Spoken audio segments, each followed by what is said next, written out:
Herkese merhaba arkadaşlar, kanalıma hoş geldiniz. Yine yepyeni bir videoyla karşınızdayız. Kan Çiçekleri dizi oyuncusu Yağmur Yüksel sosyal medya hesabında yepyeni kareler paylaştı. Biz de anında sizlerle paylaşıyoruz.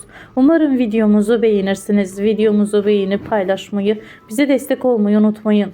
Bir sonraki videomuzda görüşürüz. Hoşça kalın, iyi seyirler, sağlıklı kalın, mutlu kalın.